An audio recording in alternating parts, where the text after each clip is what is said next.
Mañá ides celebrar o San Valentín e agora xa empeza o Entroido, xa estáis preparando as laconadas, xa estáis preparando os disfraces, e eu confundime de lentes, non sei por qué, se me produciu un problema así, unha distracción.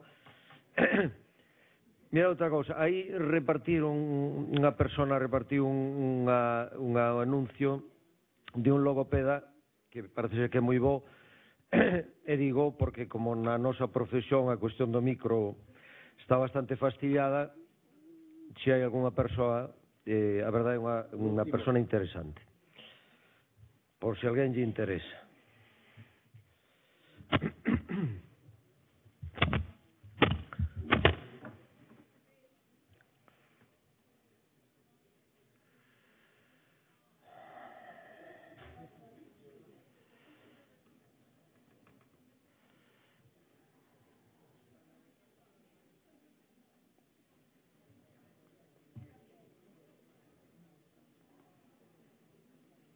No da conectado, ¿no?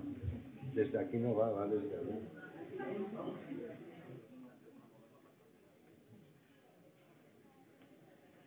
Buenas tardes. Hola.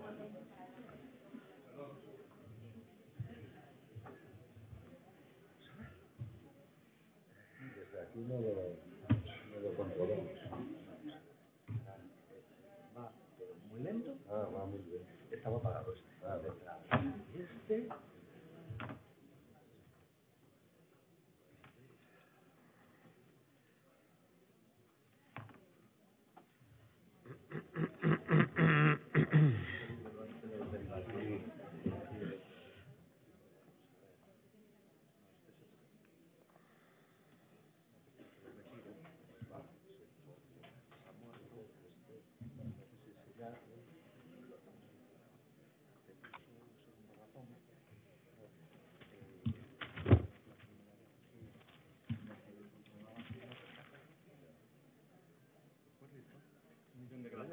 Gracias.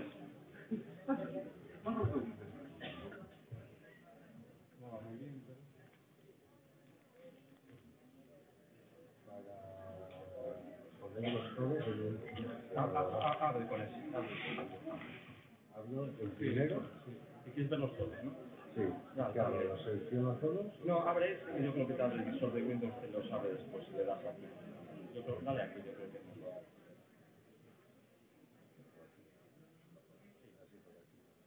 Y aquí también. Así te llega. Tú no lo ves, Xavier, porque te deja la pantalla. Bueno. Non sei se hai que darlle algún sitio. Aí, sí. A ver si lo puedes ver. Sí. Bueno, empezamos entón. Javier, mira. Va a ver a él, después me pasa a mí y ya te pasamos a ti. Dices lo que quieras y luego dialogamos y lo que queráis.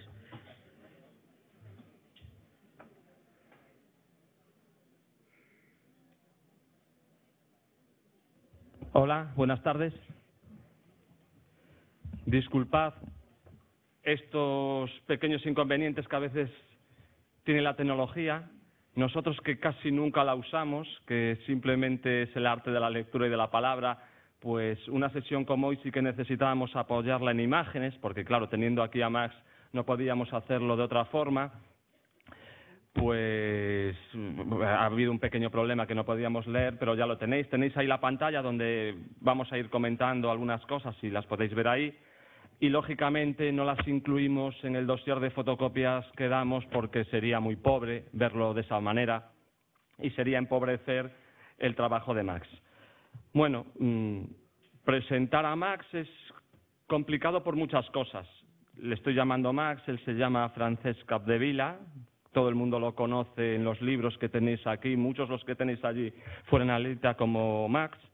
Es complicado por varias cosas. Primero, porque es una figura del todo conocida por las personas que frecuentan el mundo de la ilustración, la historieta gráfica, el álbum ilustrado, etcétera.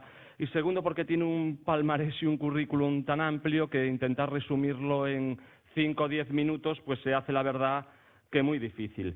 Probablemente estamos pensando, hoy en la hora de comer estábamos comiendo con Mas y con Miguel Anxo Prade, un gran amigo y un grandísimo ilustrador, que estuvo aquí en nuestro ciclo, que el año pasado estuvo Paco Roca, ahora está Max. Difícil, el listón está muy alto y yo creo que no sé si sería imposible ya traer a algunos autores más significativos que ellos. Y en el caso de Max, pues podríamos decir que es una de las figuras más importantes, más significativas del cómic español, con una trayectoria muy larga, de mucho tiempo, porque empezó muy joven, pero que abarca pues muchos ámbitos, como es la ilustración, el diseño y la historieta, ¿no? Max inicia en la historieta dentro del incipiente movimiento underground barcelonés mientras estudia en la Escuela de Bellas Artes de Sant Jordi. Empieza a dibujar historietas en 1973, formando parte del colectivo El Rollo, al que pertenecieron, entre otros, autores tan significativos como Nazario, Javier Mariscal, etcétera. Ya en esta época tenéis ahí en los libros que reseñamos, hace una adaptación del cómic El Capitán de Karl Marx en 1976. En el 79, Max forma parte de esa revista histórica y mítica del cómic en España, que es El Víbora, y en esta revista pues va a publicar parte de su obra hasta la década de los 90, creando personajes tan significativos, tan importantes, tan seguidos por muchos de todos nosotros, como son, por ejemplo, Gustavo. Ahí tenéis una edición integral de todo Gustavo, o otro cómic que también tenéis ahí fuera, Peter Pong. Una crítica, no una crítica, quizás una revisitación, una parodia de la animación de Walt Disney, de las tribus urbanas, etcétera, etcétera. A partir de esta década de los 90, realiza historietas de extensión más breve, empieza a dibujar directamente series para Francia, como la serie Mujeres Fatales, etcétera.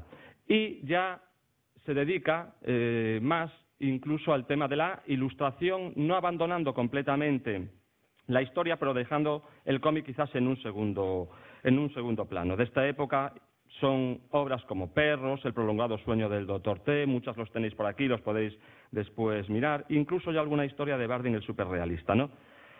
En su afán de ruptura, de experimentación continua, en 1995 funde y codirige la prestigiosa revista gráfica de vanguardia Nosotros somos los muertos. Referencia ineludible, esta revista del cómic en español, con figuras tan significativos como Sequeiros, Sento, Olivares, Gallardo, Alex Fito, María Colino, Fondevila, etcétera, etcétera. Revista en la cual mucho del público que hay aquí en España conoce a nombres tan significativos del ámbito internacional como Chris Ware, Lewis Trondheim, etcétera, etcétera. En el ámbito de la ilustración y el diseño, pues si hablamos que en el mundo del cómic la ilustración es una figura indiscutible, en el ámbito del diseño, pues es una figura muy reconocida internacionalmente, con trabajos para la revista The New Yorker, diseño de un reloj Swatch, la mascota del Fútbol Club Barcelona, portadas para El Pequeño La Luz en 2007, videoclips animados para Radio Futura, Los Planetas, etcétera, etcétera.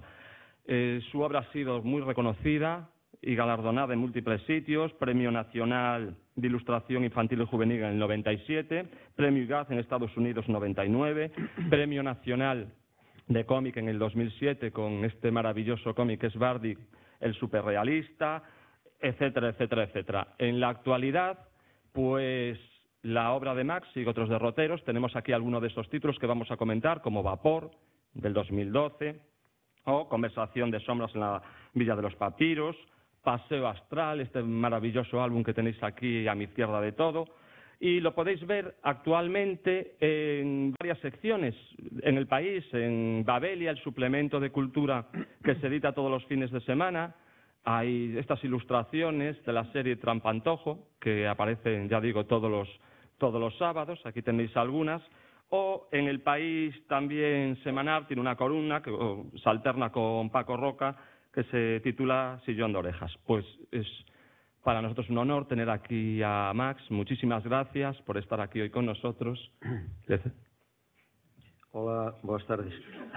Perdón, sei que estaría pensando con esto de San Valentín e isto do Antroido.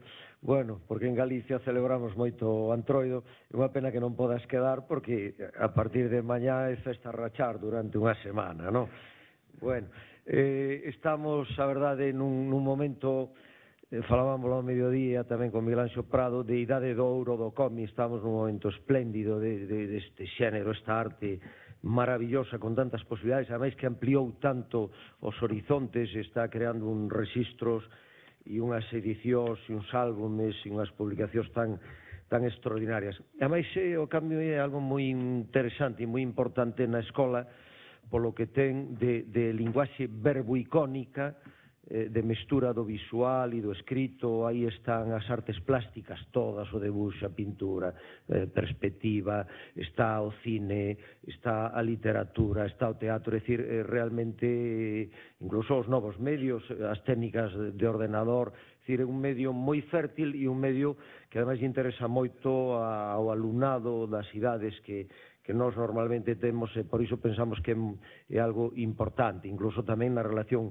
coa literatura. De feito, Max é un espléndido guionista de textos, moitos xa o coñecedes, outros o coñeceredes, moitos vides seguindo das tiras estas semanais que publica normalmente no país, e logo é un escritor, porque hai algún álbum del como o do Xigante, realmente que xa é un libro dun escritor, ademais de ilustrador, porque el xoga coa dobre dimensión. Eu non dibuixo ben, pero se dibuixase, ao mellor o dibuixaría como unha especie intermedio entre un teórico anarquista do século XIX, un Robinson Crusoe, un punto hippie, porque el tamén fixo crónica debuxada moito das tribus urbanas e de todos esos momentos e da contracultura, e tamén como un certo visionario profeta, porque nel hai moito de apocalíptico e de convulsión, no sentido máis intenso. El iniciouse no underground en Barcelona, estudou tamén en Sant Jordi, e coñece moi ben todo o período de fins dos 70, da transición, ese momento explosivo do cómic español. Fixo todas as posibilidades do cómic e da ilustración, xa dixo Javier, de alguma maneira, viñetas, historias breves, tiras, álbumes, cartéis, portadas, cubertas de discos, iconas, o mundo iconográfico. Fixo tamén, creo lembrar, no 100 aniversario do Fútbol Club Barcelona, a mascota do Fútbol Club Barcelona, é dicir, que manexa todos os xéneros. Ademais, ten uns plantexamentos estéticos, de estilo tamén, estilísticos e gráficos extraordinariamente variados. É un home que non se repite e que evoluiu dunha maneira extraordinaria e que en cada álbum, en cada novo traballo, en cada libro descobre posibilidades novas, registros distintos, debuxísticos e demais. Incluso ás veces ten sido psicodélico e barroco, pero en outras ocasións, e moito tamén nos últimos tempos, se amosa como máis sobrio, como máis austero e incluso minimalista en ocasións. Os seus intereses son moi variados, el coñece moi ben por formación persoal, por digamos, xa da súa mocidade, todas as publicacións aquelas de Bruguera, do TVO, Jaimito, todas estas publicacións que coñecemos todos de alguna maneira, pero tamén coñece moi ben o cómic clásico americano, o cómic franco-belga, o grupo El Rollo xa falou Javier tamén, e autores moi importantes como Robert Crumb, Yves Chaland, Chris Ware, Ever Mellin, é dicir, ten unha grandísima formación. E eu creo que tamén ten un punto desa outra tradición, tipo Edgar Lear, os trampantojos, un Anfiborei, é dicir, toda esa outra tradición. Eu creo que coñece moitas tradicións e asimilas e integras nun discurso que logo é original e persoal. E nos últimos anos, desde logo, se ve notando dos últimos tempos, xa desde hai tempo nel, unha moi variada e moi alta gama de experimentación no sentido máis estrito. E quizás un registro como de cómic máis culto, non? Unha intención máis profunda. É un creador, ademais, de personaxes, ademais de Gustavo, Peter Pan, Bardín o surrealista, que xa falou Javier, e é unha obra espléndida que vos recomendamos a todos os que non as teñades lido. Ele empeza no underground coa triloxía Este mundo de Peter Pan, que se publicou hai pouco a triloxía, tribus urbanas, hippies, rockers, punks, probos. É dicir, era unha actitude naquel tempo gamberra e iconoclasta, que recordamos, facía falta unha transgresión do que viñamos de vivir no franquismo, entón necesitábase aí un revulsivo intenso para abrir liberdades, e obviamente o cómic, toda esta linguaxe da ilustración, do cómic, do dibuixo, abriu moitos eses camiños. Era un mundo de barricada que cuestionaba moito o sistema e a súa moral. Hai un aire absolutamente libertario, maio, situacionismo, contracultura, todo un cosmos desta índole. Pero logo hai moitos horizontes na súa obra, hai moitas cousas que a él lle interesan. Por exemplo, a él interesa o aspecto político e ideolóxico das cousas, é dicir, ideas como a revolución, liberación sexual e individual, crítica da alienación, sociedade do consumo, un pouco o ceigais do tempo que estamos vivindo. Logo tamén a filosofía, é un home de lecturas profundas, e claro, desde Epicuro aos presocráticos, ou mesmo Lausé e os orientais, os contemplativos, os eremitas, os santos, ten un repertorio aí moi variado de experiencias lectoras que ele asimila en moitas das súas obras. A literatura é tamén un gran lector, polo que se ve Homero, Ulises, esta obra de Ulises tan espléndida que el ten, que logo falaremos, situado na época contemporánea, o mundo de Grecia, de Orfeo, Borges, Kafka, Poe, Lewis Carroll, Dylan Thomas, é dicir, interesa todo este mundo. Tamén, obviamente, o surrealismo, non? O surrealismo e as vanguardas. Tamén interesa a historia, a arqueoloxía, o mundo dos mitos, dos símbolos. A mitoloxía está moi presente, tamén Irlanda, o mundo céltico, Mabinogion, e logo o humor utilizado en registros moi variados, en un humorista fino, pero con variados tipos de humor. O sexo, a transgresión, as drogas, ten sido algún dos temas tamén del. E logo hai todo un filón tamén que, podíamos dicir, o terror, misterio, maxia, ciencia ficción, que tamén abrangue bastantes momentos da súa obra. Aparición de vampiros, licántropos, homes lobo. E tamén o mundo, e aí tamén quizáis a conexión co surrealismo, do onírico, dos soños, do subconsciente. Cirlot, como catalán que era unha figura que lle interesa moito, e logo todos os territorios da fantasía, da imaginación, e incluso eu diría, se é que a palabra non fose perigosa, como un punto metafísico, de extrañeza, de elipses e de silencios, que a mí me parece, e podíamos falarlo mellor despois e buscarse un nome máis axeitado, pero que me parece algo moi interesante e moi personal nel. Obviamente é un autor que tamén domina a sátira contra o poder, a guerra, a explotación, o xenocidio, violencia, manipulación, a destrucción. Hai un alento como apocalíptico, un pouco dos tempos que estamos vivindo. Manexa tamén moi ben a parodia e o pastiche, e tamén a colaxe e a cita, o elemento citacional con outras obras, sexan gráficas, visuais ou sexan escritas. É un magnífico guionista e un magnífico escritor que conecta tanto os clásicos como as vanguardas. E, por exemplo, no libro este Monólogo e alucinación del gigante blanco, amósase como visionario e profético, usa espléndidamente o monólogo interior, e del dixo a Alberto Mangel, que lle fixo un prólogo, co que el colaborou, porque ele ilustrou esa obra de Ulises, que o texto é de Alberto Mangel, o gran experto da lectura internacional, gran coñecedor en temas da lectura e demais, e do libro, e da edición. Del, demais, di Alberto Mangel, fala de filósofo e mitógrafo. E compara un pouco con William Blake, o poeta e gran grabador e dibuixante, precursor, pioneiro do gran romanticismo inglés, que tamén mesturaba a imaxe e a palabra, o textual e o visual. Entón, Max realmente é un autor dunha longuísima trayectoria e que ten moitas obras espléndidas. Va por Bardín, esta del regreso de Ulises, Monólogo e alucinación del gigante blanco, e logo recompilacións de obras que ten moitas, como Perros, que son varias historias, non sei, son 5 ou 6 historias, e logo tamén ten uns libros espléndidos que son de recompilación de ilustracións, tamén que recollen todo ese labor moi vasto, moi extenso, en moi diversos medios, e que é moi difícil acceder a él se non é a través desas antoloxías, desas seleccións. Agradecerlle que estea hoxe aquí connosco, lamentar que non vaya a poder quedar con nos no Antroido, bueno, e xa pasarlle a palabra, que seguro que ten moito que dicirnos e imos disfrutalo. Moitas gracias, Max.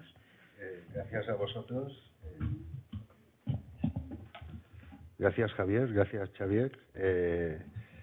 Bueno, estoy un poco asombrado. Después de oír el resumen que han hecho de mi trabajo, estoy así como absolutamente... porque creo que no merezco toda esta... quiero decir, todo esto que habéis contado de repente parece muchísimo y a mí no me parece tanto, seguramente porque yo en mi cabeza lo tengo todo como integrado en una sola pelota, que es la mía y que está todo puesto allí, ¿no? Pero de repente escucharos diciendo, contando todo esto, influencias y temas y tal, me parece una enormidad que me deja muy acojonado. En fin, bueno, entonces no sé qué decir, casi prefiero que empecéis a preguntarme, a disparar.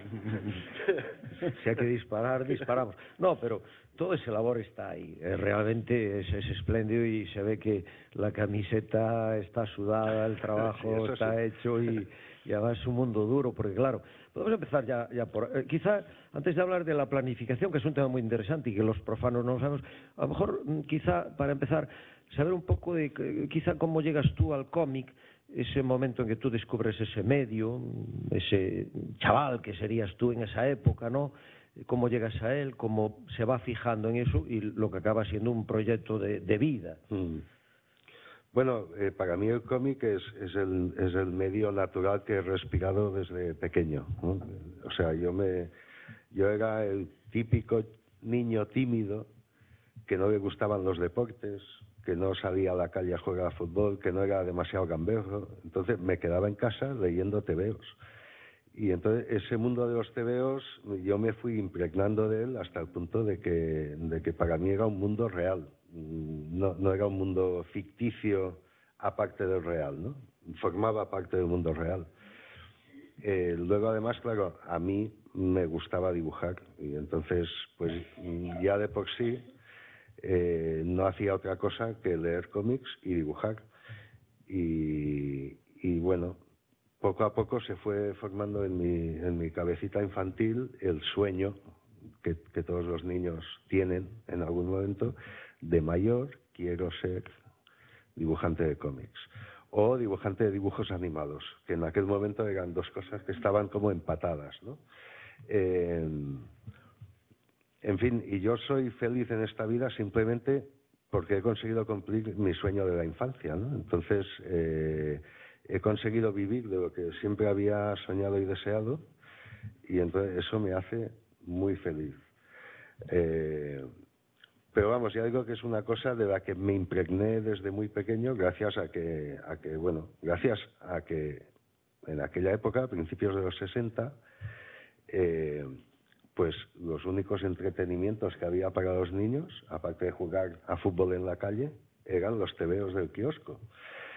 En fin, sé que ahora las cosas son muy distintas, pero bueno, entonces eran así. Mira, entonces, esos primeros momentos, más o menos empieza pues como imitando un poquito, ¿no? Sí, por supuesto, sí, imitando y copiando, que es algo que no he dejado de hacer, porque de hecho así es como se aprende y como todos aprendemos, ¿no? Y además ya sé que tiene muy mala prensa y muy mala fama el hecho de copiar. Copiar no es plagiar, ahí hay un matiz, ¿no? Pero bueno, la historia del arte ha funcionado así, o sea, cada generación copiando a los maestros del anterior, y entonces pues exactamente eso es lo que he hecho yo, y además no lo he hecho solo de jovencito, sino que lo continúo haciendo. Es decir, yo cuando descubro un autor que me toca mucho, que veo que está haciendo las cosas de una manera especial, que me interesa, ¿qué tal? Procuro copiarle en el sentido de aprender cómo lo hace y incorporarlo a mis propósitos, ¿no?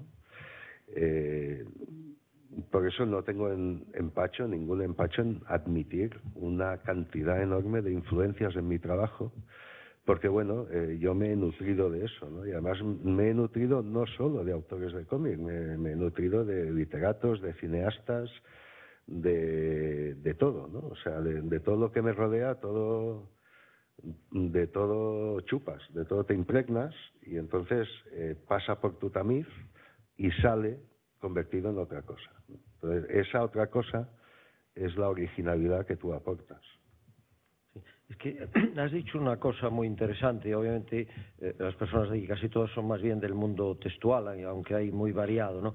Y realmente mucha gente de la que escribe o tal dice, para escribir hay que leer. Y es un poco lo que dices tú, ¿no? Es decir, ver esto y tratar de imitarlo. Pero dijiste algo muy interesante, que no es de imitación de plagio, sino es tratar de incorporarlo a uno mismo, porque de eso después va a salir otra cosa. Y a veces, claro, estamos con unas hermenéuticas muy complicadas, pero a lo mejor, en cierto aspecto, es más sencillo, es más eso, ¿no? Impregnarse de alguna manera.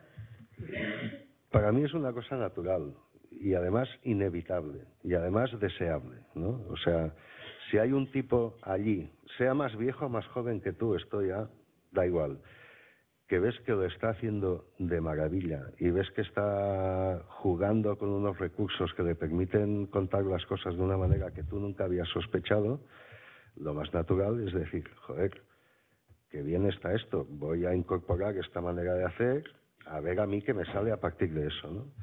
Esto está relacionado con la cuestión del estilo, ¿no? El estilo es un tema que preocupa mucho a todos los artistas cuando son muy jóvenes, ¿no? Cuando empiezan. O sea, todos quieren tener un estilo propio, ¿no?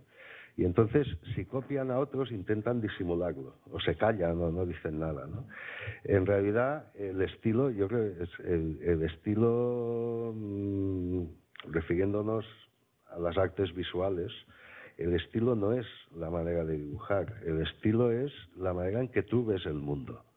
Entonces, la manera en que tú ves el mundo, eso es lo que transmites. Y eso no se lo puedes copiar a nadie, por mucho que quieras. O sea, por eso somos personas individuales. Cada uno somos un mundo y percibimos las cosas de manera distinta a nuestro vecino. Entonces, bueno, el estilo, tu estilo va a salir, porque es tu manera de entender el mundo. Y va a salir tanto si copias a otros como si no los copias. O sea, el estilo, digamos que se desprende de ti de forma natural, ¿no? Es tu aura, en cierto sentido. Sí, mira, lo que te comentaba y antes podíamos después ir viendo tu obra y comentando, porque claro, contar con una persona como tú que lo has creado y que además dominas los códigos visuales complejos que tiene el cómic es muy interesante para la percepción nuestra, ¿no? Te quiero decir, claro, para los que somos profanos, se habla de talleres literarios donde enseñan pues literatura, ¿no? También hay talleres de cómic donde enseñan pues a planificar y tal. Sí. Claro, para los que somos profanos nos resulta así bastante sorprendente, enigmático, complicado y difícil esa planificación. Es decir, sobre todo, no sé ahora tanto, que luego lo podemos hablar también, es decir, porque hasta ahora se trabajaba mucho manualmente, pero ahora ya muchísima gente trabaja con medios, sí, con el ordenador o con los dos a un tiempo. Pero claro, hasta ahora, y supongo que aquí también en gran parte, si uno ya tiene dibujada una plana que cree que va maravillosa y resulta que al final y le has llevado 15 u 8 días a hacer eso minuciosamente y se da cuenta que necesita una dieta y que tiene que romperlo todo, quiero decir que en vosotros tiene que haber una planificación previa, que es lo que a mí me gustaría que nos comentases, ¿no? Porque quizá en eso es un poco como el cine, ¿no? Que hay que tenerlo muy previsto porque no se va a estar pagando a 500 personas que se mueven con ese tal si después no. Y entonces, claro, eso, por ejemplo, no le acontece tanto a un narrador o a un poeta o otro tipo de artista, ¿no? Entonces, era esto, la planificación, lo que es secuencialidad. Sí. Bueno, la planificación realmente es importantísima, porque, bueno, salvo experimentos, digamos, espontáneos, tú tienes que saber qué estás haciendo y a dónde quieres llegar con lo que estás haciendo, ¿no? Entonces, evidentemente, las páginas de cómic se planifican, y yo diría incluso que se planifican obsesivamente, ¿no? Tanto como el cine. Aunque evidentemente en el cine todo es una cuestión de ahorrar dinero, ¿no? Y de no tener a 500 personas moviéndose por nada, claro, en el cómic todo es mucho más casero, salvo equipos de gente que trabajan juntos y tal. Yo siempre he trabajado solo, entonces si yo tengo que repetir una página que no me ha quedado bien, no pasa nada. pero es un pequeño drama personal, porque lo que tú decías, tú has invertido ahí 2 días en esa página y si la tienes que repetir piensas, joder, 2 días perdidos, ¿no? 2 días, y además sabiendo lo que te van a pagar por ella, es como para pegarte un tiro en la cabeza, ¿no? De ahí que realmente se planifique obsesivamente. Aunque tengo que decir que yo durante muchos años, por lo menos mis primeros 10 años como profesional, nunca planificaba nada. Pero esto tiene que ver con, primero, que yo era muy joven, segundo, que nunca estudié o nunca fui asistente de un dibujante más veterano, y que mi actitud era de insolencia, de romper con todo lo que había, y era muy punk en ese sentido, ¿no? Entonces yo, como decimos en catalán, yo dibujaba tal com raja, ¿no? O sea, es tal como fluye, venga, pum, pum, pum, pum, y tal. Eso estuvo muy bien para mí en ese momento, pero claro, con el tiempo empiezas a pensar, cuidado porque estoy metiendo aquí metidas de pata gordas, trabajando de esta manera, vamos a pensarlo un poco, vamos a mirarlo un poco, y bueno, y con el tiempo yo me he llegado a obsesionar con dejar las cosas perfectamente planificadas antes de dibujar la primera línea. Y bueno, aquí no es un auditorio, creo yo, de artistas o profesionales, pero yo lo aconsejo. O sea, realmente vas a ahorrar mucho tiempo después y muchos disgustos si ya de entrada te trabajas mucho la planificación y luego la hora de dibujar es casi una ejecución de algo que ya tienes perfectamente pensado, ¿no? También me gustaría decir que el lenguaje del cómic, de entrada, el lenguaje narrativo visual, puede parecer simple, puede parecer muy sencillo y tal. Yo tengo que decir que es enormemente sofisticado. O sea, tiene ahí unas capacidades y unas profundidades que mucha gente no sospecha en absoluto, ¿no? Entonces, ahí hay un trabajo enorme a hacer a la hora de planificar una historia, de buscar los recursos para contarla. Claro, naturalmente uno puede pensar una historia, escribir su guión y dibujarla conforme a la tradición, ¿no? O sea, a lo que ya se ha hecho hasta entonces, ¿no? Que está muy bien, pero uno también puede plantearse hacer algo distinto, encontrar nuevas maneras de contar las cosas. Entonces eso exige todo un trabajo de pensar, desarrollar, probar, etcétera, ¿no? Y, en fin, es un trabajo, para mí es el trabajo clave, ¿no? Y yo siempre lo comparo con construir una casa.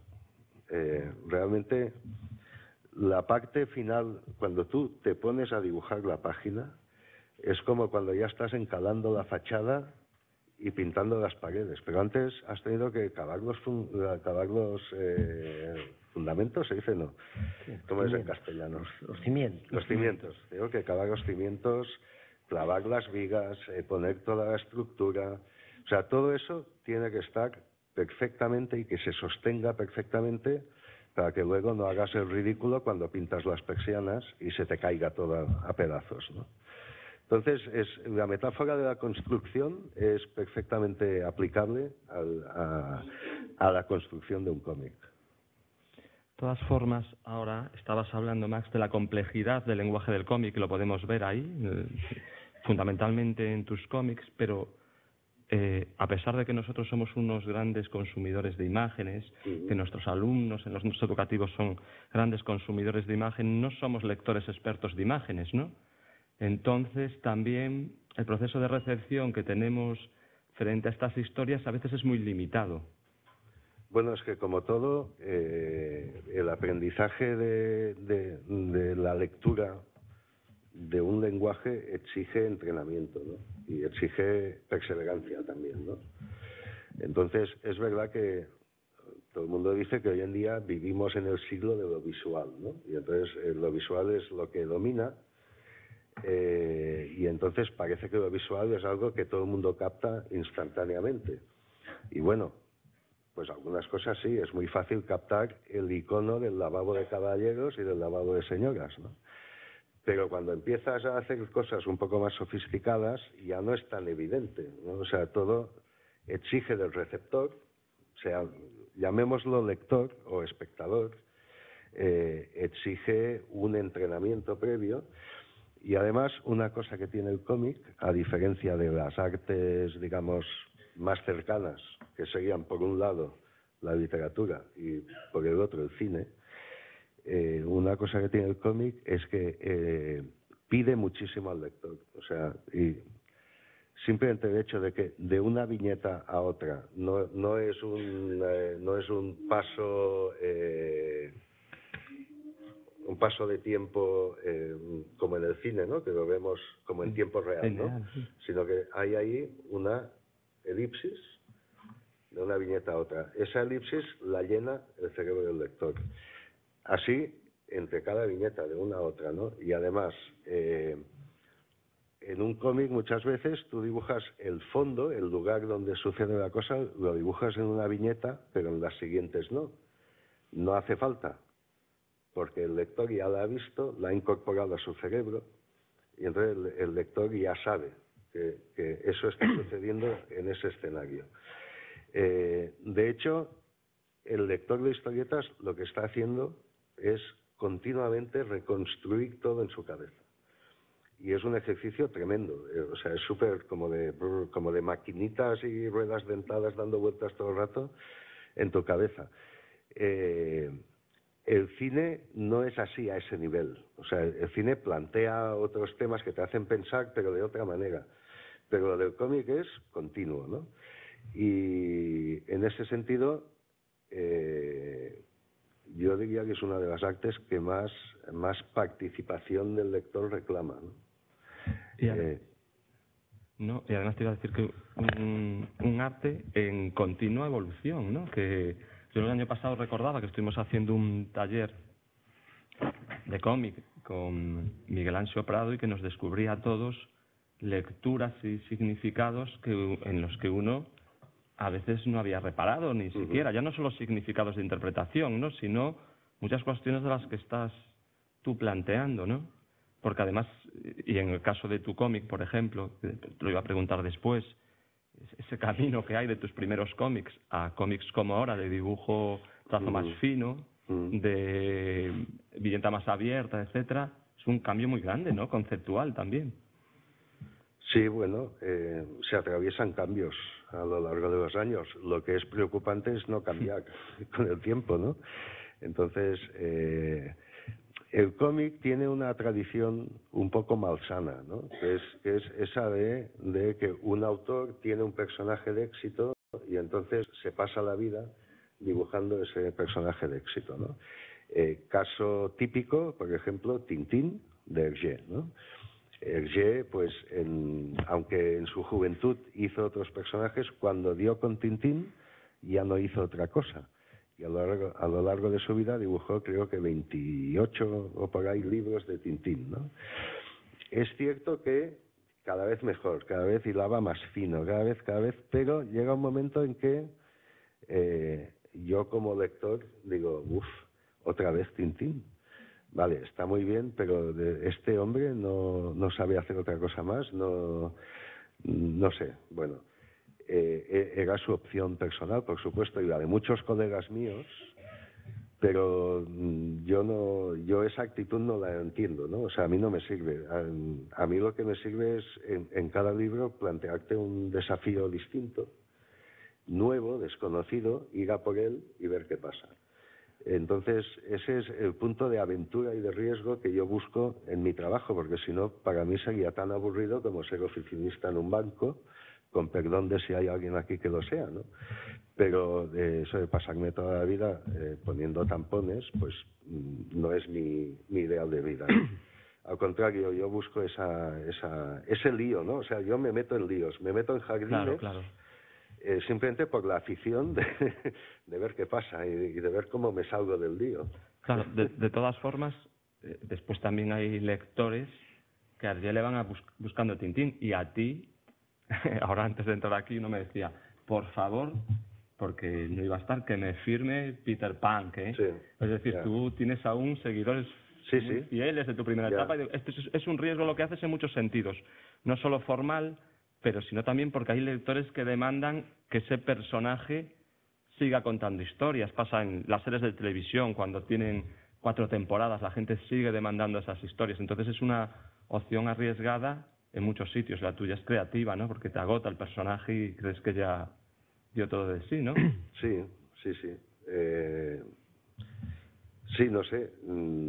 Yo no puedo explicarlo de otra manera, sino con que mi pánico al aburrimiento, ¿no? Entonces yo huyo del aburrimiento como de la peste, y es mi manera de funcionar. Entonces sé que esto va contra las leyes del mercado, las leyes del comercio, las leyes del éxito. Bueno, paciencia, ¿qué se debe hacer, no? O sea, yo no en vano empecé en los 70 con el underground y la contracultura. O sea, eso me ha quedado de mis inicios. O sea, yo he luchado siempre por hacer lo que yo creía que tenía que hacer, no lo que otros me decían que tenía que hacer. Entonces, y ahí sigo.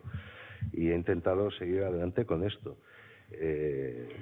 Tampoco soy un alma bendita. Es cierto que en épocas económicamente malas, pues bueno, yo he asumido trabajos por encargo, simplemente para ganarme el sustento y ya está, ¿no? Pero tengo muy claro que mi trabajo personal, el que nace de mí, no fuera de mí, el que nace de mí y que yo llevo adelante con esfuerzo y sacrificio para que salga, pues ahí nadie mete la zarpa más que yo, ¿no? Pero eso lo tengo muy claro.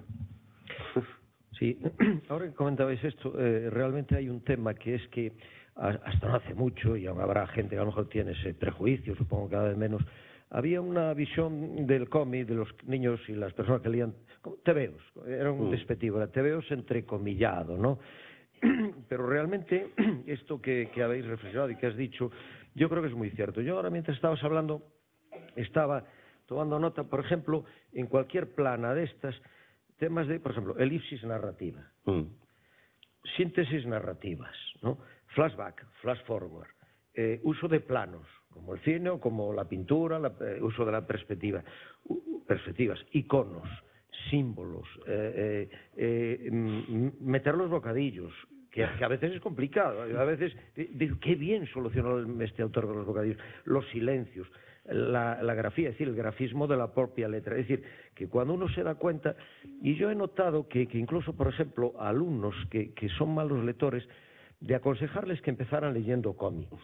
Y no solo es bueno, sino que es una lectura otra, diferente. Por lo que tú dices, es una lectura que tiene otros códigos, es verboicónica y tiene una muy alta complejidad, incluso muchas veces más complejidad que una lectura textual, porque hay muchos aspectos que tiene que sumar el lector. Entonces yo, si te apetece, podíamos ir viendo algo de tu obra y algunos registros distintos, y si te apetece comentarnos algo. Por ejemplo, aquí obviamente hay un silencio, jajaja, de repente, no sé, las palabras cobran un impacto visual, ¿no? Ese personaje ahí minimalista, o sea, tan esquelético, Sí. pero... Son recursos visuales, o sea, importa, por supuesto, importa mucho decir que no hacemos nada al azar, o no dejamos nada al azar. O sea, está todo pensado para que produzca el efecto que queremos que produzca, ¿no? Entonces, bueno, en esta página, por ejemplo, hay un uso del collage, claramente deudor del surrealismo, y hay esta viñeta que destaca ahí abajo, simplemente porque para darle importancia, ¿no? O sea, la dejas en blanco y sin fondo y con el personaje más pequeñito, ¿para qué? Para que la risa cobre más importancia, ¿no? La última viñeta no es mía, es de Paco Roca. O sea, se la pedí que la hiciera así que también nos entretenemos haciendo, jugando con los colegas, ¿no? Y en fin, no sé, hay un sinnúmero de cosas, pero quizá todo esto pueda parecer muy técnico, pero sí hay una cosa importante, y es que cada idea, o por lo menos a mí, cada idea me reclama un tipo de grafismo ligeramente distinto, ¿no? y un tratamiento distinto. Es por eso que muchos de mis libros parecen quizá como con estilos de dibujo totalmente distintos o quizá opuestos incluso, ¿no? Pero eso es simplemente porque yo creo que cada historia tiene su tono y ese tono exige ser representado visualmente de la mejor manera y no siempre es la misma. Aquí mismo, por ejemplo, los gestos, la gestualidad a través de estos signos, pues son 6 personajes distintos en todos ellos. Y luego yo creo que tiene una gran belleza, muy bien planteado la estructura, ¿verdad? La planificación de la página en esos 3 niveles y ese alargamiento, yo creo que es muy original, ¿no? Que resulta muy impactante y muy hermoso, muy atractivo visualmente, ¿no? Sí, no, en estas historias, que son las que se han venido publicando hasta ahora en El País Semanal, cada 15 días, son historias de 2 páginas, protagonizadas por este pájaro, esta urraca. Esta urraca pretende ser el genio de la inspiración, ¿no? O sea, el genio que inspira a todos los artistas que escriben o dibujan obras de ficción, ¿no? Entonces, yo he aprovechado esta serie para hacer como una exploración del tema de la ficción y de la importancia de la ficción en el arte y en nuestra vida y en cómo afecta a muchos aspectos de nuestra vida cotidiana. Y para mí, yo estoy haciendo ahí estoy ensalzando la ficción como una cosa realmente liberadora para las personas, ¿no? Y bueno, estas, como son historietas de 2 páginas, y son 2 páginas que van encaradas, ¿no? Esta sería la primera y esta la segunda. En cada historieta, según lo que se me ocurre, le doy un tratamiento visual distinto, ¿no? Entonces, me lo paso muy bien realmente porque ya habéis visto la otra, en la anterior usaba collage de grabado antiguo, no sé qué. Esta, en cambio, tiene una estructura muy simple, de un escenario único. Esta es casi como un escenario de teatro, ¿no? Donde no cambia el punto de vista, estamos allí y vemos a los personajes interactuando, ¿no? A continuación, la de la semana siguiente fue visualmente totalmente distinta, ¿no? Esta es mi favorita, además, porque para mí es un resumen. ¿Se lee bien? ¿Sí? Vale.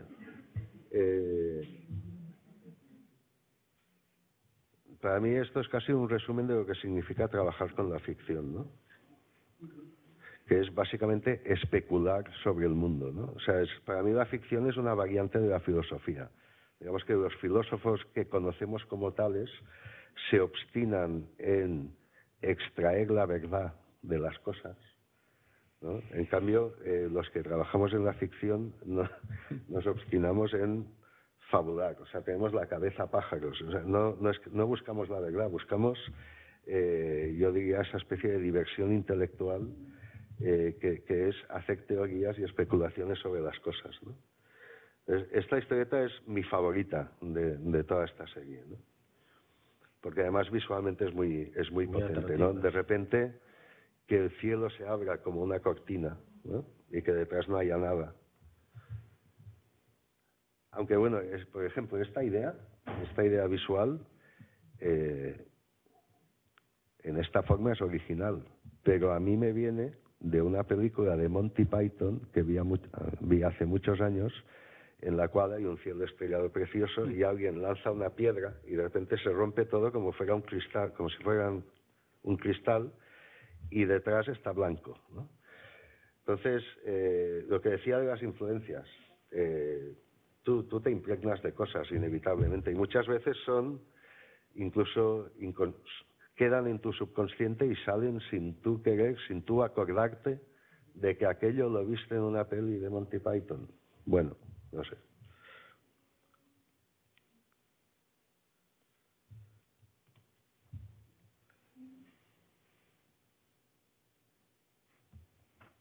Por ejemplo, todos estos elementos, ¿no? La sombra, aquí otra vez este juego, la mano, el contraste cromático con esa focalización, los signos. Es decir, yo creo que tienes un lenguaje muy plástico, muy atractivo visualmente y muy variado, ¿no?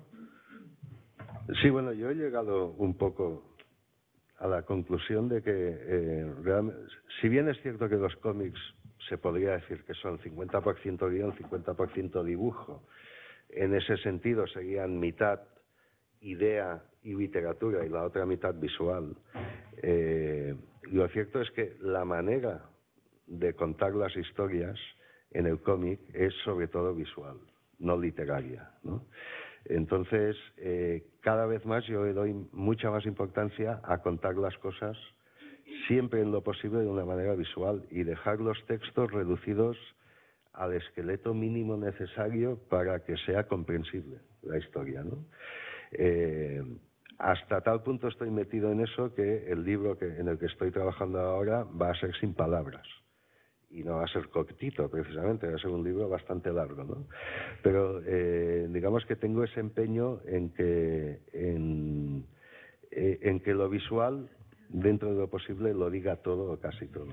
Es que aquí incluso hay en los bocadillos utilizas como mínimo tres estéticas distintas: fondo blanco, fondo negro, con tinta, con letras blancas, y un fondo así más beige, ¿no? Y luego, claro, todo esto en jaque, o la expresión esta del signo de interrogación, admiración, o en la nota musical, o en el humo. Es decir, realmente eso que tú dices es cierto, pasas mensajes textuales, digamos, a una iconografía visual. Sí, exacto, sí, sí. Para mí esa es la gran virtud del cómic, ¿no? Con ese jaque realzado con el negro, ¿no? Coge de repente una fuerza. Sí, visual. bueno, en este caso los bocadillos que están en negro son porque es lo que dice esta especie de hombrecito con sombrero, que es una sombra negra, ¿no? Entonces me pareció que era lógico que lo que él hablaba también estuviera en negro, ¿no? Los bocadillos en blanco son lo que habla el pájaro, y los bocadillos en crema son como una voz en off, ¿no? O sea que no es azaroso, está pensado que cada bocadillo responde a un tipo de lenguaje distinto, ¿no? En realidad, los autores de cómic somos un poco, ¿cómo se dice? Cuando alguien domina cantidad de oficios, ¿no? Es una cosa... Chico para todo. Sí. No. Realmente la mayoría de nosotros pensamos las historias, hacemos los guiones, hacemos el desarrollo visual, dibujamos, coloreamos, rotulamos las letras escritas a mano o en ordenador, da igual. En fin, y tenemos que dominar toda una cantidad de disciplinas que van desde el puro dibujo a la escritura, al diseño, a la tipografía. O sea, hay toda una panoplia de cosas que necesitas más o menos dominar para que tu lenguaje sea efectivo y cale en la gente, ¿no? Yo siempre vuelvo a Tintín, he hablado antes de Tintín, ha podido parecer que he hablado mal de Tintín, pues es uno de los cómics que a mí más me han iluminado. Y supongo que todos conocéis Tintín. Bueno, pues Tintín es en cómic lo que Hitchcock fue al cine, por ejemplo, ¿no? O sea, es la maestría absoluta en pillar al lector y dejarlo ahí intrigado y, digamos que manipularlo al antojo del autor. Hitchcock hacía lo que quería con nosotros, porque dominaba el lenguaje cinematográfico de tal manera que nos tenía ahí como con el corazón en un puño, ¿no? Pues bueno, las historietas de Hergé, cuando uno se para a analizar cómo están hechas, descubre que está utilizando ahí una cantidad de recursos para tener la atención del lector captada y que no se despegue, que es asombrosa, ¿no? Pues, en fin, todo eso hay que saber para que 4 dibujitos hagan gracia a la gente, se los lea y se compren los libros.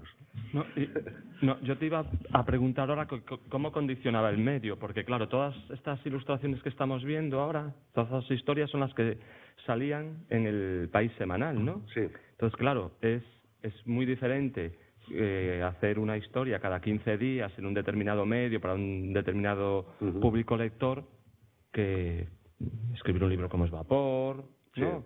Sí, sí. o paseo astral, etcétera.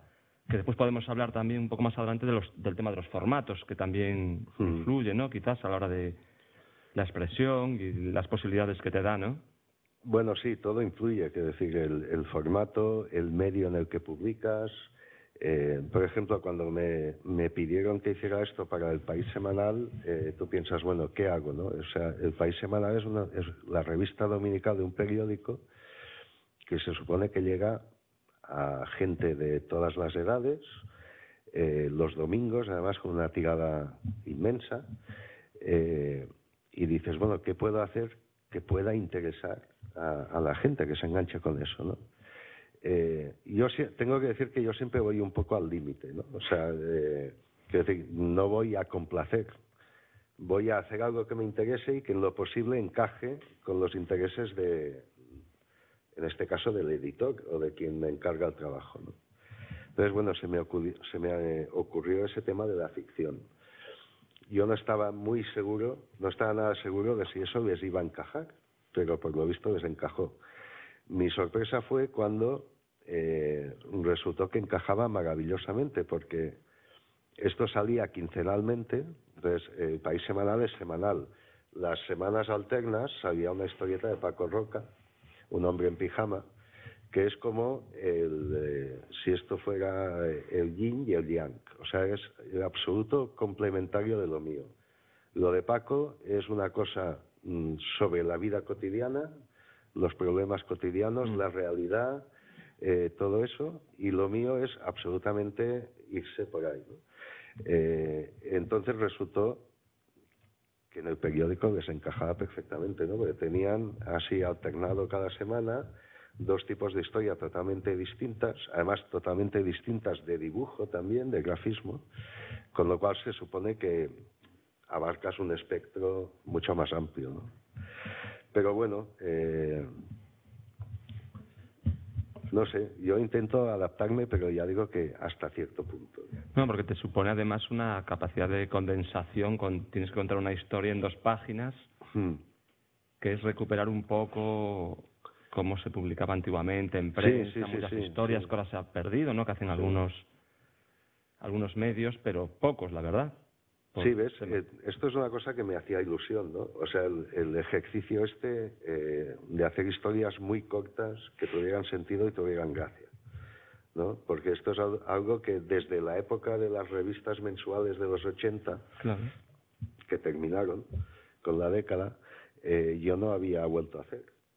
Entonces, yo desde entonces prácticamente había estado haciendo cómics, historias más largas, más complejas, más y tal, ¿no? Y de repente era volver a esto, me sentía un poco como volviendo a los orígenes del cómic, ¿no? Los orígenes del cómic fueron la prensa diaria, bueno, la prensa dominical, básicamente norteamericana, ¿no? Y aún insuperables, o sea, los pioneros que inventaron el cómic en esas páginas dominicales norteamericanas han hecho cosas que todavía hoy en día siguen siendo insuperables, ¿no? Estaban inventando un arte, lo estaban inventando además en las páginas de los periódicos, con tiradas millonarias.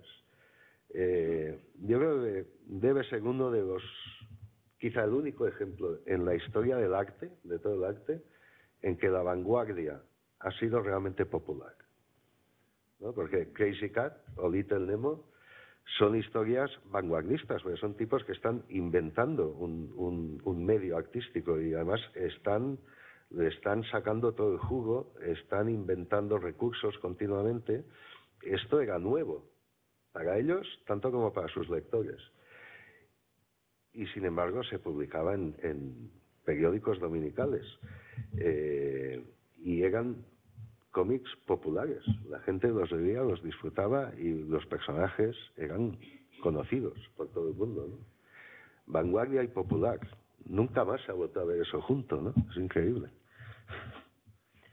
Mira, en esta pieza que casi no tiene palabras, pero es una pieza muy rica de signos y de movimiento y de signos cinéticos también, ¿no? Sí, sí. Que yo creo que están muy bien resueltos, ¿no? Es muy sencilla, aparentemente sencilla, pero tiene una gran complejidad. Lleva su trabajo. Claro, hacer expresivo cada aquí empieza y aquí termina. Sí. Esto es lo que nos comentabas, que ahora estás más preparando tu libro más limpio de texto, ¿no? Sí. Pese a que estos últimos años tú tienes alguno de estos libros donde el texto tiene bastante importancia, ¿no? Estaba pensando en Conversación de sombra en la vida de los papiros, por ejemplo. Sí. El texto no es tuyo en El regreso de Ulises, pero el texto tiene... Bueno, pero El regreso de Ulises no es un cómic. Ya, sí, es un libro ilustrado, ¿no? sí. No, sí, en cómic, bueno, sí, es cierto. En Vapor es importante... Muy importante. Bueno, más que importante el texto, creo que es importante lo que se está explicando, ¿no? Más que el texto en sí en concreto, ¿no? Yo, digamos que soy muy, como escritor, o estoy obligado a ser muy funcional. Es decir, yo cuando estoy preparando un guión, escribo textos larguísimos, enormes, ¿no? Pero luego cojo la tijera y a saco. O sea, tengo que dejarlo en lo mínimo, porque ese espacio, tengo un espacio mínimo para el texto. El texto no se puede comer al dibujo. Por otro lado, yo normalmente como lector no soporto los cómics que tienen textos de más de 4 líneas. Ya me parecen aburridos, pedantes y pesados. Entonces, yo procuro ser lo más sintético posible, ¿no? Entonces, bueno, es un trabajo ese de poda de tu primer texto, de poda síntesis, dejarlo en lo imprescindible. Pero bueno, naturalmente hay historias con las cuales el dibujo no puede decirlo todo, entonces necesitas ahí diálogos, cosas y tal. Y bien, pero yo voy en busca de esta es mi utopía, ¿no? Es la historieta redonda, esa que se explica por sí misma, ¿no? Que los dibujos se van a explicar por sí mismos. Y bueno, sé que es una utopía, pero bueno, yo voy un poco en esa dirección. Y como además artísticamente cada vez me interesa más, tú antes has dicho que a veces soy barroco, a veces soy minimalista. Antes era más barroco. Sí, antes, pero no. Sí, bueno, estamos en Occidente, entonces la tradición visual de Occidente siempre ha sido barroca, o casi siempre, ¿no? O sea, en Occidente tenemos horror vacui, horror al vacío. En cambio, en Oriente sucede todo lo contrario. Y yo me he interesado mucho por el arte oriental clásico. Me he zambullido ahí, he estudiado y tal, y he empezado a encontrarle ese punto del despojamiento, del vacío, de la capacidad que tiene el vacío y el despojamiento de emocionar, tanto como lo más barroco, ¿no? Sí, por ejemplo, esta misma página, bueno, que aquí es en negro, pero otras veces horror vacui no tienes ninguno, porque utilizas mucho los blancos, ¿no? Pero podríamos pasar alguna para ver esos otros registros que hay en tu obra. Bueno, aquí estoy un poco enseñando todo de lo Sí. mismo, ya debéis estar hartos. Voy a cambiar.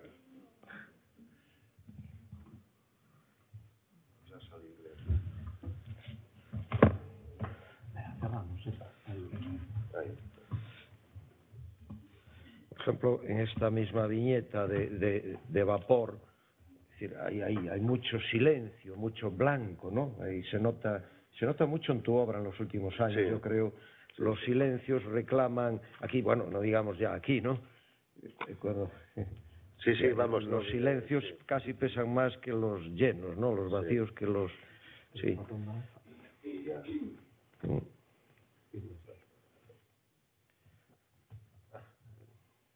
Es que el ratón tiene dificultades para moverse, no crees que somos nosotros, que la comida... Ahí.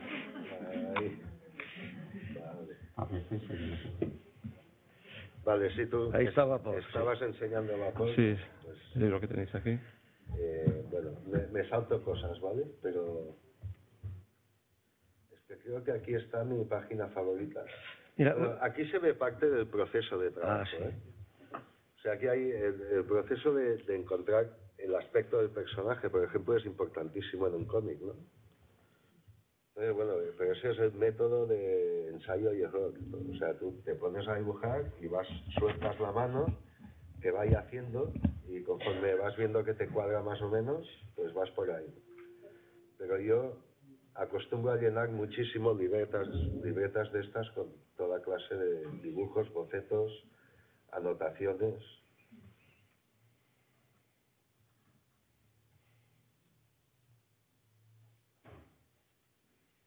Claro, porque llegar a identificarse, a crear un personaje, que es una persona que piensa, tal, y gráficamente hacerlo creíble y movible y con todo su tal, es un trabajo, Sí. una cristalización difícil, ¿no? Llegar a ese punto, ¿no? Bueno, sí. Porque luego hay que flexibilizarlo, en cada viñeta tiene una expresión, ¿no? También, claro. Pero bueno, eso al fin y al cabo es oficio, o sea, eso con los años de práctica lo vas pillando todo eso. También sois modistos de alguna manera, porque tenéis que vestir a los personajes, ¿no? Antes en el primer cómic se veían todas unas lámparas de diseño impresionante, parece como si hubieses ido a visitar una... Esta, por ejemplo, es una página de guión de las primeras de este libro, de Vapor. Entonces, bueno, esto es como los textos que escribí, creo que de un diálogo entre dos de los personajes. Bueno, pues yo escribo así a saco todo lo que se me ocurre y luego ya voy quitando y dejándole lo que me interesa.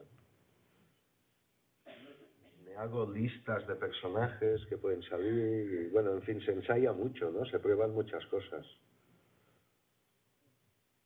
Esta es mi página favorita del libro. Del Vapor. Sí. Hay dos cosas que los cómics no tienen, ¿vale?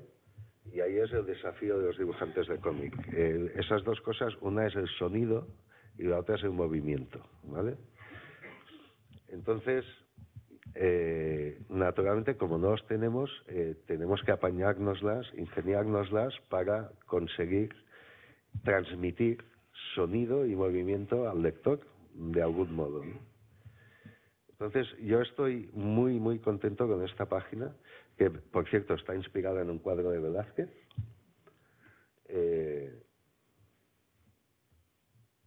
Por el movimiento que tiene y por el sonido que tiene. Me diréis, ¿qué sonido tiene? Digo, silencio, simplemente, ¿no? Pero a que es un silencio clamoroso, o sea, que se nota el silencio.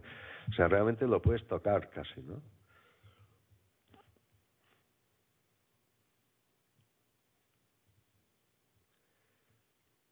Estos ya son mis guiones reales. O sea, antes habéis visto que escribía, pero yo solo escribo cuando son diálogos. Pero el guión realmente, los dibujantes lo hacemos dibujado ya casi directamente, o sea, así, como veis aquí, ¿no? Esto es una página tamaño A4, ¿no? O sea, que haces bocetillos muy pequeños de las páginas, de cómo pueden ir, de cómo distribuir las viñetas, de cómo va a funcionar mejor la narrativa, ¿no?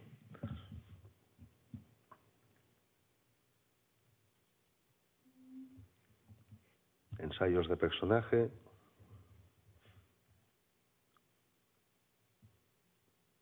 Claro, esa verticalidad le da un impacto visual muy, muy, muy curioso, muy sorprendente, ¿no? Sí, porque este es un libro, esta historia sucede en el desierto, ¿no? Entonces, por tanto, yo me planteé hacer todas las páginas con una estructura de 3 viñetas horizontales, para que siempre el horizonte fuera como una constante visual continuamente en el libro, ¿no? Pero naturalmente, de cuando en cuando, incluso para realzar eso, de cuando en cuando tienes que romperlo e irte a lo contrario, ¿no? Entonces, de cuando en cuando en el libro aparece una página con 3 viñetas verticales, como la que habéis visto de la urraca y como esta otra página, ¿no?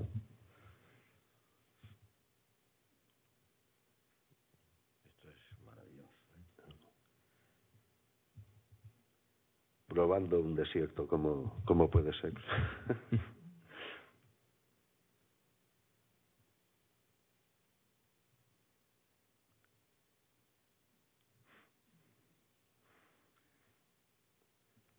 Bueno, todo esto está sacado de un blog que hice cuando terminé el libro. Hice un blog donde expliqué paso a paso todo el proceso de creación del libro, ¿no? Se llama El blog de Vapor, lo podéis encontrar en Google. Y aquí están tus disquisiciones filosóficas y lo que me llama mucho la atención el tema de los eremitas, de los del desierto. Sí. ¿Cómo se llama el que se subió también con el Estilita, ¿no? Simone el Es curioso Estilita. ese tema en ti. ¿Cómo surgió ese interés temático y personal por estos personajes del desierto y de estos filósofos raros? Bueno, es culpa de Buñuel, realmente. O sea, sí. La película Simón del Desierto la vi hace muchísimos años y me dejó fascinado. Y yo pensé que era algo que era un delirio producto de la mente de Buñuel, pero no. O sea, ese tipo existió de verdad. Y hacía eso, se subía a una columna. Entonces, bueno, es un tema que me ha interesado siempre, ¿no? La mística es un tema que me interesa, ¿no? Y entonces esta mística extrema de los que se van al desierto a pasar privaciones para encontrar a Dios y tal, me interesa. Y además, otra de mis debilidades es la pintura. La pintura del Renacimiento flamenco, Bruegel concretamente, bueno, tiene un cuadro magnífico de San Antonio, ¿no? De las tentaciones de San Antonio, es un tema típico del arte de esa época. Y entonces, bueno, hay una novela también de Flaubert, poco conocida pero buenísima, que es Las tentaciones de San Antonio. Y bueno, pues es fantástico, o sea, un tipo que se retira a pasar privaciones para encontrar a Dios y lo que se encuentra es al diablo tentándolo, ¿no? O sea, ese es un tema fantástico para cualquier obra de ficción. Y bueno, de ahí surgió la idea de Vapor.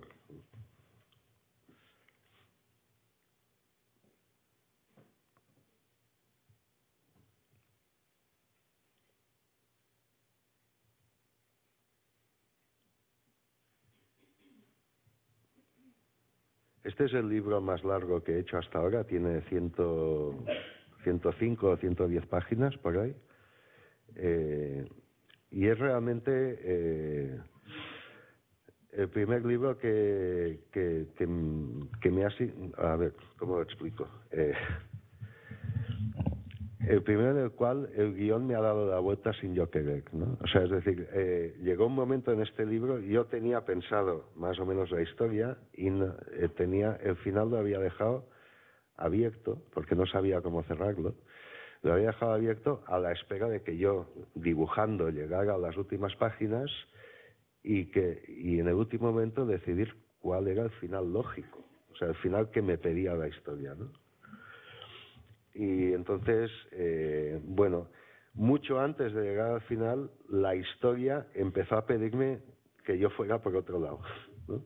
Esto es muy curioso, bueno, es difícil de explicar, ¿no? Pero porque parece que cuando uno es el autor, es uno el que domina la historia que está escribiendo. Pero de repente hay un momento en que la propia historia te está diciendo no sigas por aquí porque es absurdo, porque esto tiene que seguir por allá. Y si te das cuenta, bueno, tú evidentemente tienes que obedecer, ¿no?, a la lógica de la historia, porque si no estás como yendo contra... Es como mear contra el viento, ¿no? Un desastre. Yo había oído a muchos autores que hablaban de esto y nunca había entendido muy bien a qué se referían, pero con este libro lo pude comprobar en carne propia. Dime. No, yo decía de ver también algún otro álbum, porque como tú tienes unos registros, por ejemplo, de Bardín, Sí. Si te apetece, para que ir viendo los distintos registros. Y ahí al final, después, si te animas... De todas formas, el personaje de Vapor, que empieza la historia que acaba aquí, pero es un personaje fascinante que podrías ahí tirar de lo que quisieses. Ya, ¿no? pero porque sí, ya lo sé que tú empiezas el personaje, lo terminas, pero es un... Pero... Y los textos en este... El tiempo no da para todo. Ya, en los textos Sí. son fascinantes también en este libro de Vapor. Bueno, gracias. No sé, pero... No, porque tú trabajas, lo estábamos comentando, Xavier, yo en algún momento, tus textos realmente son muy buenos, que no siempre en el mundo del cómic los textos acompañan a la ilustración. Ya.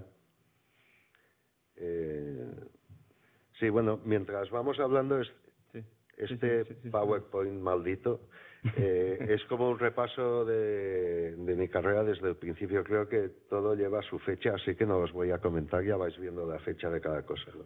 Y iréis viendo los cambios.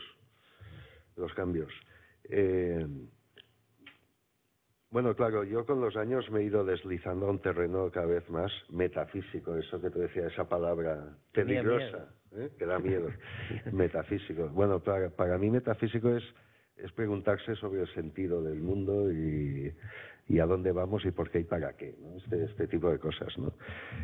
Lo que pasa que yo podría convertirme en un coñazo yendo con estos temas. Lo que pasa que a mí todo esto me provoca humor.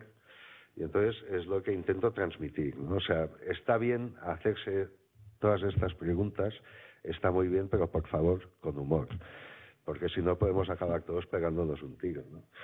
Entonces, conforme yo me iba deslizando a temáticas más filosóficas, más pretendidamente serias y tal, al mismo tiempo me veía obligado a aumentar las dosis de humor. Yo voy pasando, ¿eh? Sí, Una difusión, ir pasando todo. Este es eléctrico, la de expresión, ¿no? La electricidad. Sí.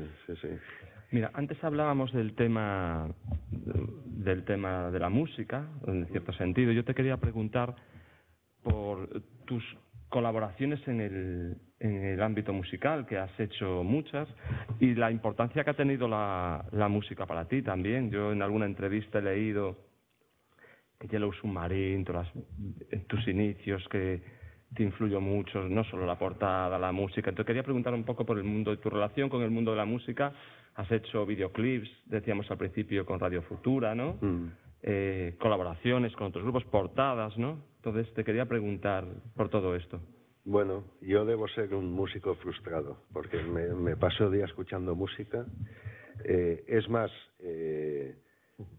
reconozco que a mí la primera cosa que me pasó en la vida, a los 12 años creo, que realmente me hizo como soy, fue escuchar Jumping Jack Flash de los Rolling Stones. Eso me voló la cabeza. O sea, detecté allí algo que no había oído nunca antes, ni en los Beatles.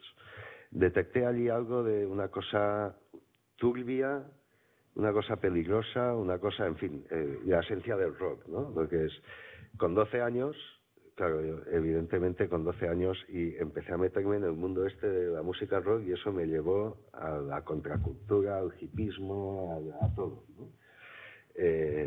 Y de ahí viene todo lo que hago. Entonces, para mí la música es muy importante, ¿no? Y la estoy escuchando siempre. No me he quedado colgado con los Rolling Stones, escucho cosas de ahora también, pero estoy siempre escuchando música. Y entonces me ha pasado de conocer a músicos a los que admiraba o que me gustaban y encima congeniar personalmente con ellos bien, y ahí las colaboraciones han surgido de manera bastante espontánea, ¿no? Quiero decir que estas cosas no las puedes forzar, ¿no? O sea, es difícil que salga bien si alguien te encarga que hagas algo con tal músico a quien no conoces de nada y cuya música no te dice gran cosa. Precisamente este es de Radio Futura, El Canto del Gallo, del grupo Radio Futura, de Los Auserón. Sí, esta colaboración fue mi primera colaboración musical, fue además con Radio Futura, que bueno, era la banda más importante en aquel momento, ¿no? Esto es del 87. O sea que este es Santiago Auserón caminando de espaldas. Bueno, no necesariamente, pero vaya. No, aquí hay una historia bonita porque me pidieron que hiciera un cómic a partir de esta canción, El Canto del Gallo, y en una época donde no había internet, ni siquiera había fax, ¿no? Entonces, ellos estaban en Madrid, yo estaba en Mallorca, y empezamos a trabajar por carta. Entonces, yo le mandaba los bocetos y le pedí, porque a mí me encajaba de repente, que los diálogos del cómic los escribiera Santiago Auserón, porque sí, yo no me limitaba a ilustrar la canción, sino que iba más allá. O sea, yo desarrollaba la historia, ¿no? Entonces le pedí que escribiera los textos. Entonces el tío se enrolló y los escribió, pero además los escribió en verso, como la canción. Y una vez que estuvo la historieta hecha, que quedó muy bien, creo yo, a partir de ahí, en los conciertos, cuando la tocaban en directo, el tío, a mitad de canción, hacía como una base instrumental muy reggae, y el tío recitaba los textos del cómic, como si fuera un rapeado ahí, tal. Aquello fue muy chulo, estuvo muy bien. Y a partir de ahí, pues he colaborado con otros músicos también.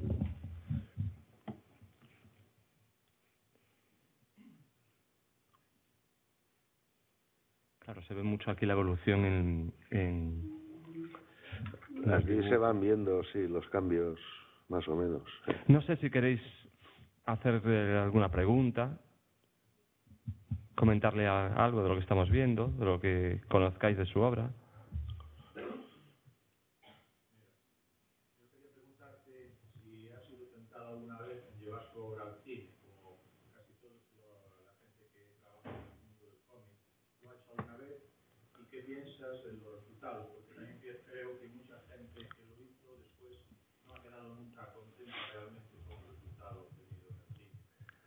Ya.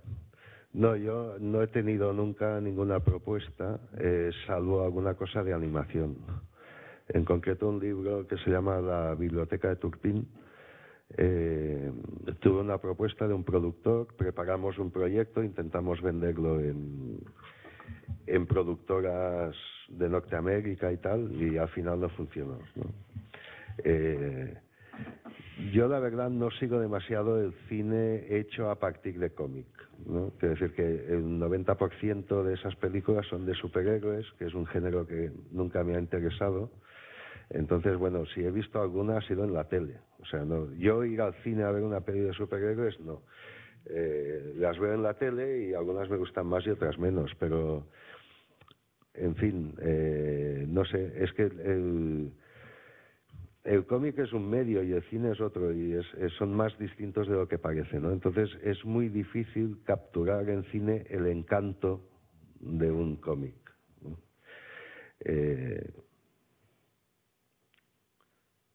No sé, poco más puedo añadir. A mí, yo he estado muchos años pensando que me gustaría hacer dibujos animados. Sin embargo, cuando he visto el trabajo que hay, la cantidad de tiempo y gente que se necesita, y por tanto de dinero, y por tanto la cantidad de sponsors que te están encima vigilando lo que haces y cómo lo haces y tal, he dicho que esto no era para mí, ¿no? Entonces, me parece un terreno en el cual es muy difícil mantener la independencia creativa, ¿no? Mira, ahora estáis también, que yo creo que lo estáis terminando, hablabas de los textos filosóficos, ¿no?, que aparecen en algunos de tus álbumes. Estáis con un proyecto, ¿no?, de ilustración para libros de filosofía. Bueno, sí. Que nos contases un poco. Bueno, esa es una colección que empezamos en el año 2000, Maite Larrauri, que es una profesora de filosofía, y yo.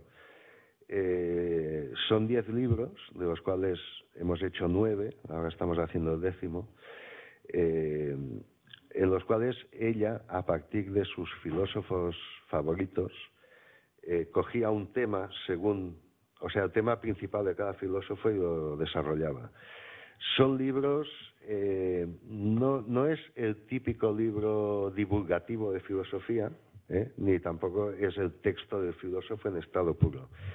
Maite lo que se dedica es a explicar la idea de una manera, porque Maite es profesora de instituto, ¿no? Entonces está acostumbrada a explicar filosofía a chavales, además de un instituto de barrio, de Valencia, ¿no? Con lo cual ha tenido que espabilarse mucho para hacerles entender que la filosofía no es algo que esté por ahí encima, sino que es simplemente pensar sobre nuestra vida y sobre cómo tenemos que abordarla, ¿no? Bueno, Maite es buenísima en eso, entonces me propuso ilustrar esos libros.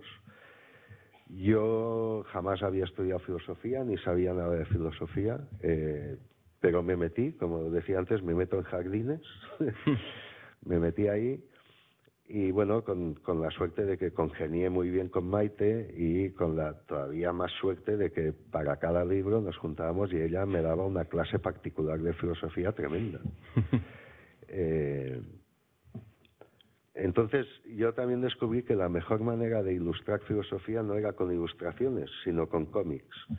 De hecho estuve como 1 mes y medio con el primer libro rompiéndome la cabeza a ver cómo lo hacía para... Deja el anterior. A ver cómo lo hacía para ilustrar las citas del filósofo, ¿no? Maite hace una selección de 9, 10 citas por libro que yo tengo que ilustrar. Y no había manera. Hasta que descubrí que con pequeños cómics sin palabras normalmente era la manera ideal, ¿no?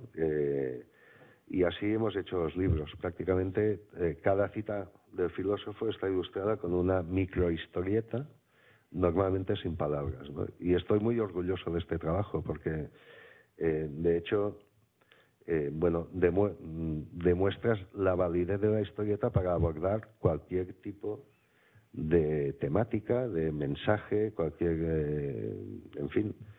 A mí jamás se me había ocurrido que la historieta fuera útil para explicar filosofía y sin embargo, pues funciona. Esta doble página a mí me fascina y representa quizá mucho de esos silencios que tú vas buscando, porque solo hasta el final que ahí hay unos sonidos, las campanadas de la iglesia, sí. Yo creo que tiene una planificación, una belleza visual y cromática y dibujística espléndida, francamente. Bueno, pues este ilustra una cita de Gilles Deleuze, sí, que ahora evidentemente no recuerdo, ¿no? Pero que habla de como de las cosas que suceden sincronizadamente. En fin, es complicado, no sé. Pero vamos, la historieta se entiende así. Se entiende de una manera y leyendo la cita del filósofo vas más allá y la entiendes de otra manera.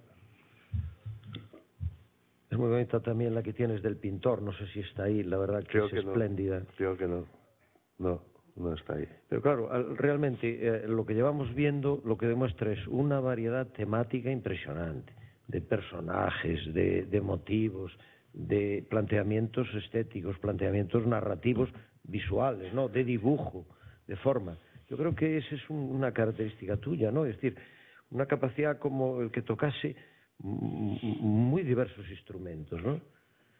¿No? Sí. Multiinstrumentista, hombre, sí. Orquesta. Sí. Bueno, y aquí está Bardeen, ¿no? Sí, Bardeen. Sí, este es Bardeen. Bardeen, el surrealista, que ese es un álbum espléndido. Sí.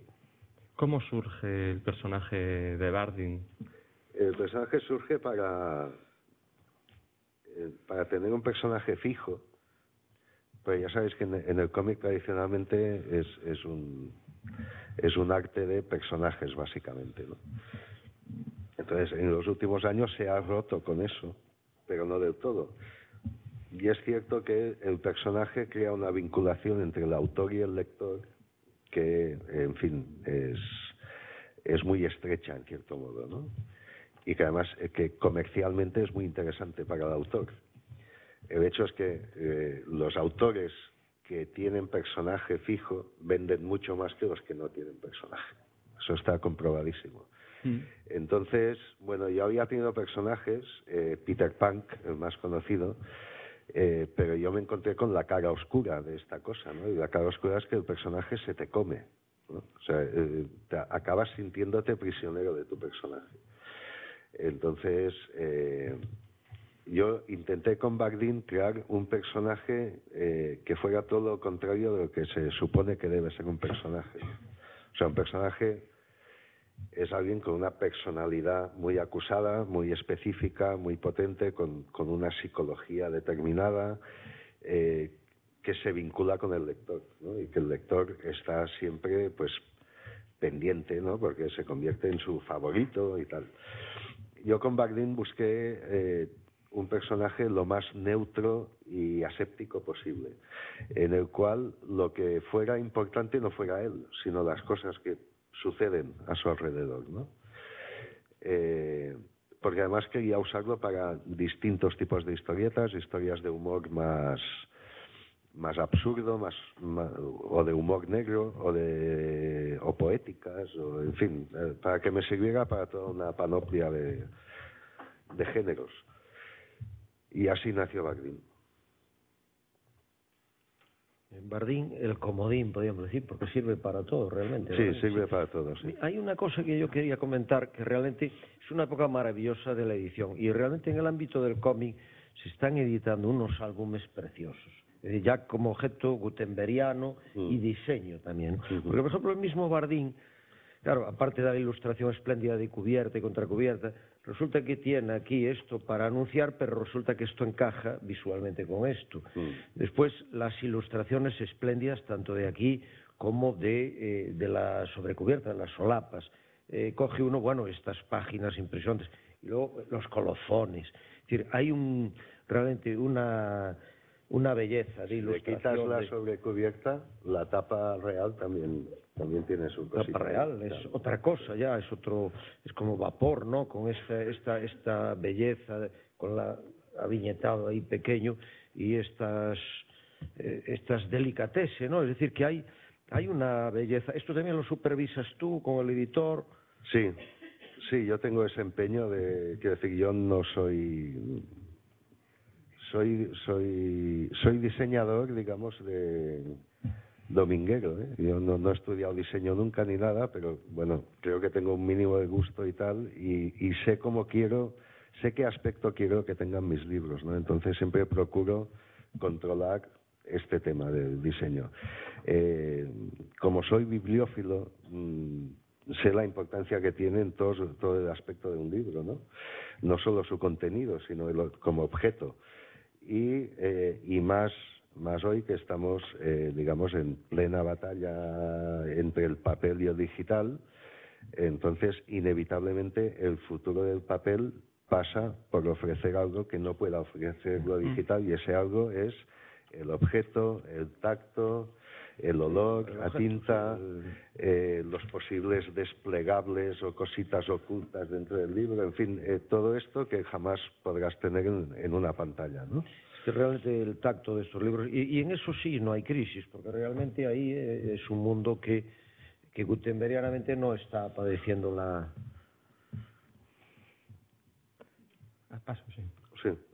Es precioso esto que era para un Esto es una concierto. portada de disco. Mira, y te quería preguntar un poco por esta última colaboración, que es lo último así, me parece que has publicado, que es el Regreso de Ulises. Sí. Ha aparecido en una de estas editoriales que ahora están apostando mucho por el libro ilustrado, como es Nórdica, donde nada más y nada menos que Alberto Mangel hace el texto, escribe el texto y tú lo ilustras, ¿no? Te quería preguntar un poco por tu colaboración con Alberto Mangel, que ya habías tenido en algún otro de los... Él te había prologado, me parece, ¿no? El catálogo de la exposición que tenemos por aquí, ¿no? Sí, me prologó. El de Inoptia, que es muy bueno el texto que hace Mangel ahí, sí.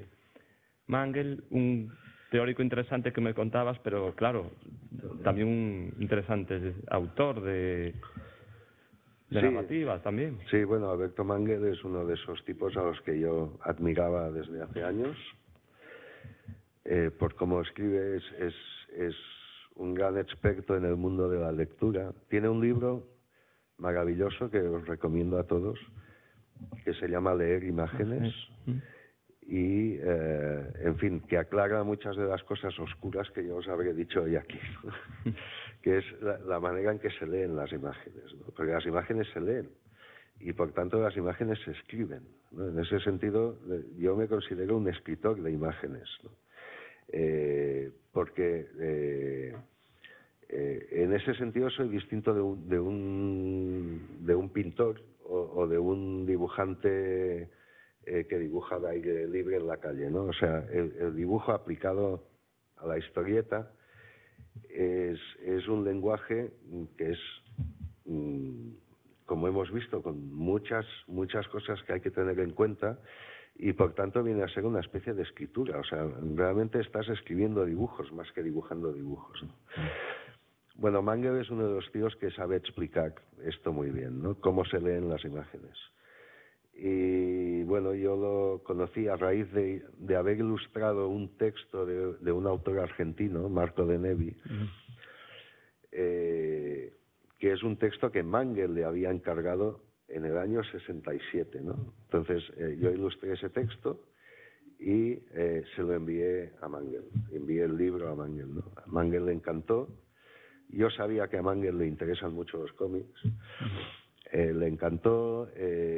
Una vez que vino a España nos conocimos, congeniamos bien, y de repente un día me recibo 5 folios suyos diciéndome: esto es para ti, si quieres ilustrarlo, y tal. Y era esta historia, ¿no? El regreso de Ulises.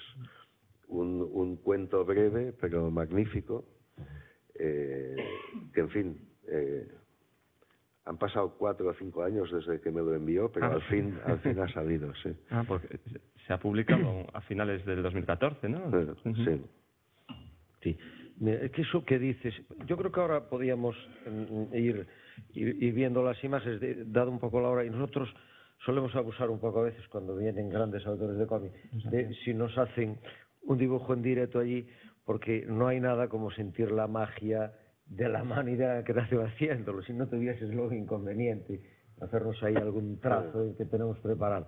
Pero lo que decías tú, y podemos seguir viendo la variación de tu obra, de la lectura de las imágenes, es cierto, porque claro, en la literatura la lectura es secuencial, o sea, es lineal, pero en una imagen o en un cuadro o una escultura hay una primera imagen que es global, impactante. Pero luego los ojos, si desde detrás filmásemos, los ojos están haciendo recorridos constantes y cada persona distintos por el territorio. Sí. Y está focalizando aquí, allá, se acerca al detalle, se aleja. Es decir, que hay una gran complejidad hermenéutica en la lectura también de las imágenes, una complejidad increíble y que exige una gran concentración mental realmente. De hecho, en el cómic, una de las obligaciones del autor de cómic es guiar al ojo del lector. O sea, poner las cosas de tal modo, disponer las imágenes de tal modo en la página que obligas al ojo del lector a seguir el orden que tú quieres que siga. Claro, aquí, por ejemplo, esta imagen sería esta diagonal de izquierda a derecha y hacia la espada, ¿o no? Es que esto no es una viñeta de cómic, esto es una ilustración. Es una ilustración. Entonces, en ese sentido, esto sería más parecido a un cuadro o una pintura, ¿no? Sí. Donde ahí sí que el ojo del espectador es libre de vagar por él como quieran. Pero en los cómics no, o sea, en los cómics tú pones las cosas de tal manera que obligas al ojo del lector a ir ahí donde tú quieres que vaya. Claro, además en el cómic tienes la viñeta anterior que condiciona y la posterior, ¿no? Claro. Sí. Hola.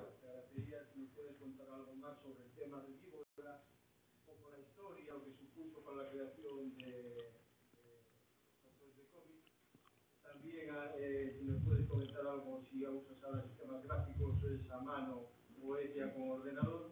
Y por último, tu opinión respecto al último tema del director, la libertad de creación, que límites con el tema del cómic y que supone para vosotros todo lo que ha pasado. Bueno,